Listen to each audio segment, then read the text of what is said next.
11.5 million, just over 11.5 million, with operating revenues of 8.57 million, and capital funding, which is reserves and grants of just over 2.9 million. We also have a small transfers from reserves of 18,000. So that gives us operating revenues of just over 11.5 million. And in operating expenditures, we're looking at operating expenditures of just over 6.9 million and a capital budget, as I mentioned, of just under 4.4 million. And we have transfers to reserves of that $231,000. Now on to our highlights of revenues. We're looking at about an increase in, by restoring the tax rates to the 2019 levels, we're looking at increases in tax levels of just over 1.2 million. We're also, this budget also includes increases in sales of services of about 168,000, and that's due to the full operations of both Peace Island Park and Lone Wolf Golf Course. We're looking at, when compared to, I'm sorry, my allergies are acting up, so I apologize.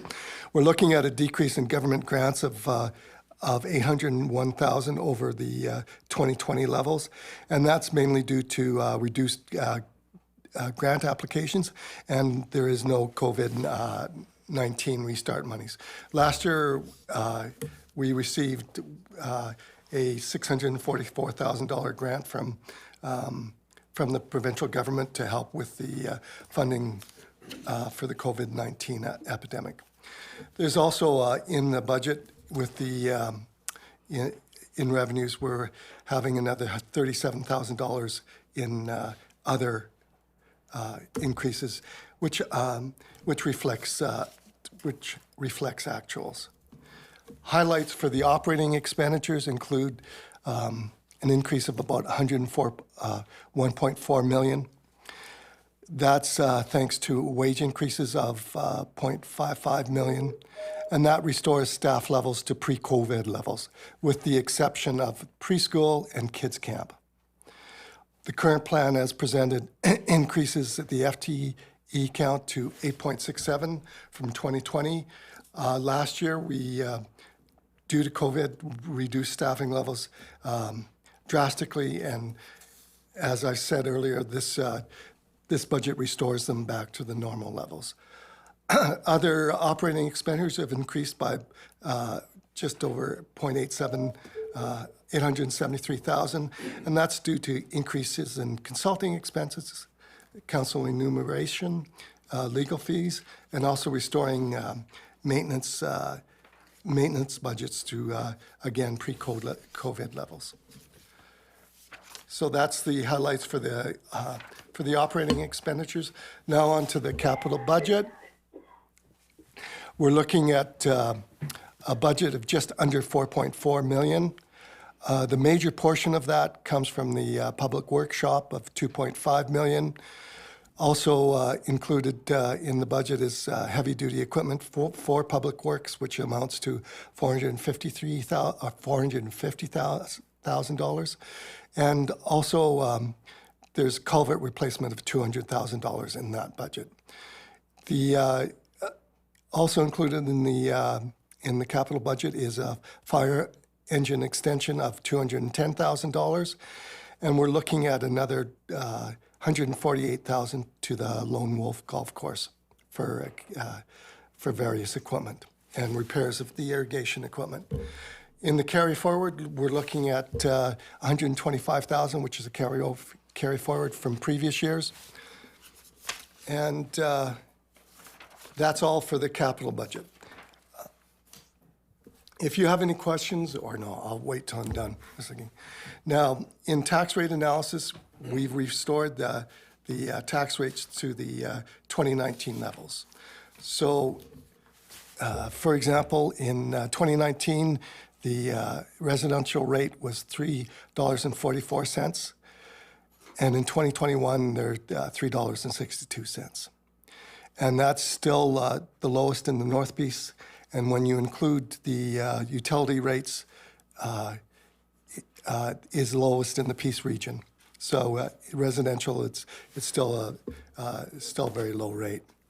The one a change from previous years in the tax rates is that there's about a $30,000 increase in the residential rates to make up for the regional district. We've usually been funding the Geopark and the Dinosaur Park through the regional district requisition, and for this year, the council has chosen to fund the Geopark and the Dinosaur Park through grants and aid. So that's increased the taxes for the residential rate, but there's a corresponding decrease in the Peace River Regional District. So there's actually no impact to the local taxpayer. So that is our budget at a very high level, and we can start with the question period. Okay, we do have one questions come in from Tierra Clement. Will there be preschool for next year? So in the budget, we just heard Mr. McPhail talk about not having preschool money or kids camp in the budget. So I'm not sure if someone else wants to take that question. Yeah, if anyone else has anything more they want to say. Okay, so there is no money in the budget, so there is no preschool or kids camp. Once again, for this year. For this year, correct. So if the question is for 2022, that's still a discussion that council needs to have. Exactly, yes. Going forward, next year's budget, of course, obviously we're hoping and we're expecting for the pandemic to I'm not going to say it's going to go away, but of course for things to go back to possibly some 2019 scenarios where we can possibly offer those programs again. But unfortunately, at this time, we're just not able to accommodate that.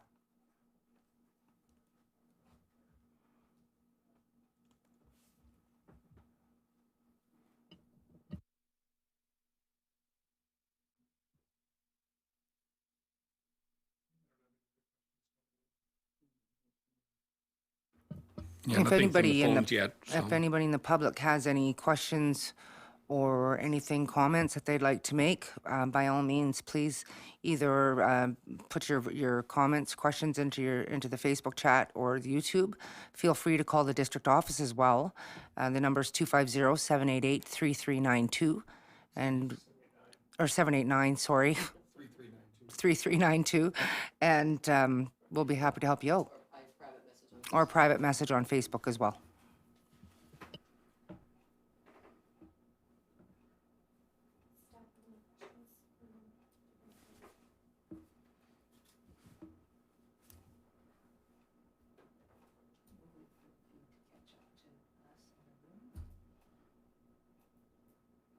So I'm not sure what the procedure bylaw says, but if there's no questions or comments coming in after a couple of minutes, we probably can move on.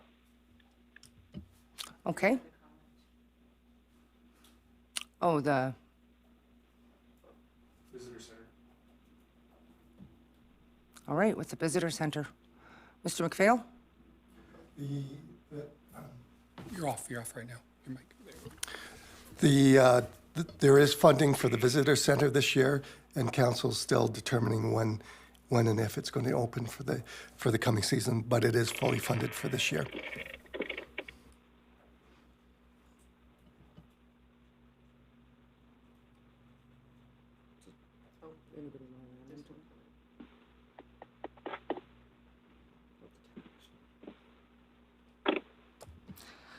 Oh, for the bylaw issue with the cats there, I saw that there, Tierra. We are working on that still. It's a long process. You remember the last time you were here. It's a question of working with our staff working with the SPCA and finding in the veterinarian clinics, et cetera, finding the solution and getting something forward. At this time, what's been happening here is staffing-wise, our staff has been working extremely hard on a number of projects and priorities. So we will be getting to that. There's nothing as of right now, though, on that, but it is still something that is first and foremost, it's at the top of my list that I'm looking at, with protection. And we will be moving forward with that, absolutely, finding some solutions around that. Thank you. I'll just add to that we're looking at not just a cat bylaw, but we're looking at developing some sort of an animal responsibility bylaw. So it's not just going to target cats, it's not just going to target dogs. It's going to be an animal responsibility bylaw that we would like to see. And like Councillor Turnbull said, that we really have to work in conjunction with the SPCA and other organizations around. I see, because I'm the chair of the Recreation Committee, and the next question I see in the chat is asking about spraying for mosquitoes this year. And just because that's been the ball diamonds, the golf course, everything like that, the golf course every year treats the ponds for the larvicide. We really have never sprayed for mosquitoes in Taylor. There's been a misperception about that we spray every year and bomb the community or places in it, and we never have done that. We did a pilot project about, I'm not sure, 3-4 years ago, 3 years anyways, yeah. where we did a pilot project with a certain garlic spray around the golf course, which was inconclusive. But that's the only year that we have sprayed, and the golf course is doing everything it can. There was a year or two where there wasn't staff on that didn't have the certification to be able to apply the larvicides. We do have that now and have had for the last couple of years, so that will continue this year.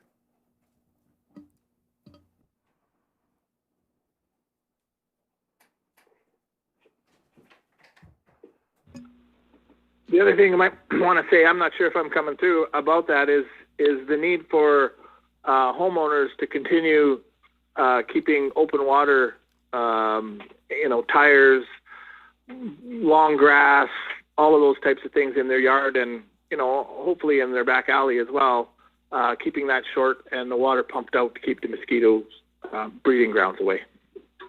Yeah, absolutely. The more a homeowner can do in their own property, the more beneficial it is to everyone as well.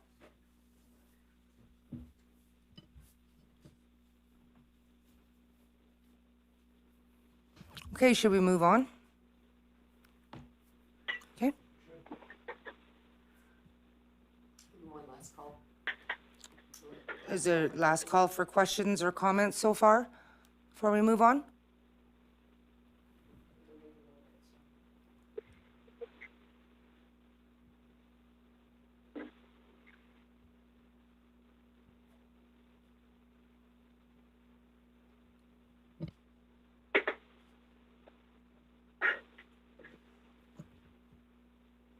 Okay, go ahead.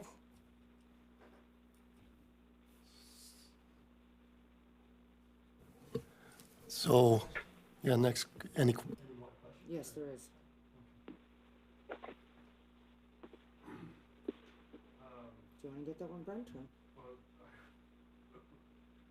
So we have a question of what if the home is vacant next to you? So I'm not sure, it's still the homeowner's responsibility, whoever owns the home, to take care of it.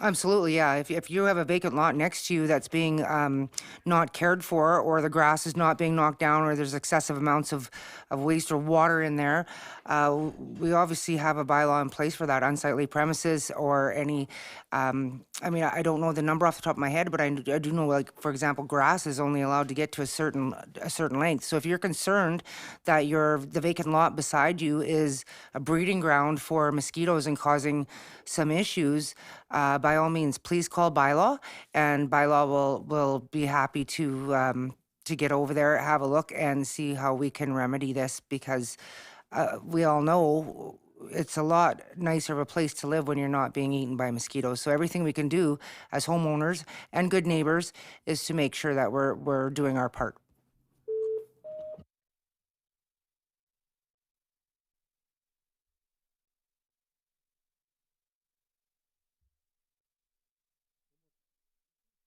So we'll move on to the next part, please.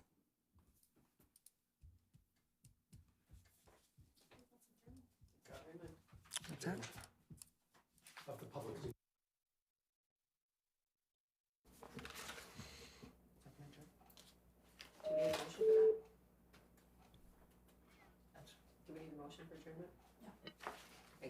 Okay, well, I'm just going to, since there's nothing more coming in, we will adjourn the public consultation meeting for the 2021 budget. Thank you very much for tuning in. Thank you for your questions.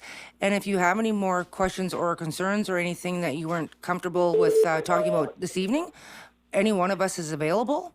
Please give the district office a call and we would be happy to assist. Thank you.